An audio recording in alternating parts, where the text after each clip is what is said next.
कुछ बंद कर ही लौटूंगा। इतना गुस्सा था कि गलती से पापा के जूते पहन कर निकल गया। मैं आज बस घर छोड़ दूंगा और तभी लौटूंगा जब बहुत बड़ा आदमी बन जाऊंगा। जब मोटरसाइकिल नहीं दिलवा सकते थे तो क्यों इंजीनियर बनाने के ख्वाब देखते हैं। आज मैं पापा का पर्स भी उठा लाया था जिसे किसी को हाथ तक न लगाने देते थे। मुझे पता है इस पर्स में ज़रूर पैसों के हिसाब की डायरी होगी।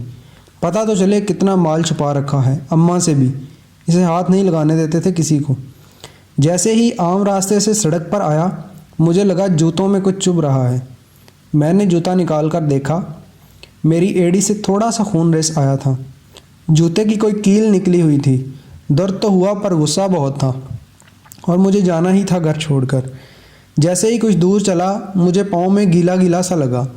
सड़क पर पानी फैला हुआ था। पाँव उठा के देखा तो जूते की तली फटी हुई थी। जैसे तैसे लंगड़ा कर बस स्टॉप पर पहुंचा। पता चला 1 घंटे तक बस नहीं आएगी। मैंने सोचा क्यों ना पर्स की तलाशी ली जाए। मैंने पर्स खोला, एक पर्ची दिखाई दी। लिखा था लैपटॉप के लिए 40,000 कर्जे लिए, पर लैपटॉप तो घर में मेरे पास है। दूसरा एक जोड़ मुड़ा देखा। इनके ऑफिस की किसी शौक डे का लिखा था। उन्होंने शौक लिखा, अच्छे जूते पहनना। ओह, अच्छे जूते पहनना, पर इनके जूते तो माँ गुज़श्ता 4 माह से हर पहली को कहती है नए जूते ले लो। वो हर बार कहते अभी तो 6 माह जूते और चल जाएंगे। मैं अब समझा कितने चल जाएंगे। तीसरी पर्ची, पुराना स्कूटर दीजिए, एक्सचेंज में नई मोटरसाइकिल ले जाएं। पढ़ते ही दिमाग घूम गया। पापा का स्कूटर। ओह, मैं घर की तरफ भागा। अब पाँव में वो कील नहीं चुभ रही थी। मैं घर पहुंचा, ना पापा थे ना स्कूटर। ओह नहीं, मैं समझ गया कहाँ गए। मैं भागा और एजेंसी पर पहुंचा। पापा वहीं थे।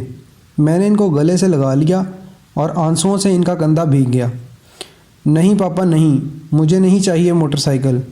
बस आप नए जूते ले लो और मुझे अब बड़ा आदमी बनना है, वो भी आपके तरीके से। माँ एक ऐसी बैंक है जहाँ आप हर एहसास और दुख जमा कर सकते हैं, और पापा एक ऐसा क्रेडिट कार्ड है जिनके पास बैलेंस ना होते हुए भी हमारे ख्वाब पूरे करने की कोशिश है। अगर आपको हमारी वीडियोस पसंद हैं तो मेहरबानी करके हमारे YouTube चैनल को ज़रूर सब्सक्राइब करें। जज़ाकल्लाह खैर। दिन की बेहतरीन वीडियोस देखने के लिए डेली मॉरल वीडियोस को ज़रूर सब्सक्राइब करें।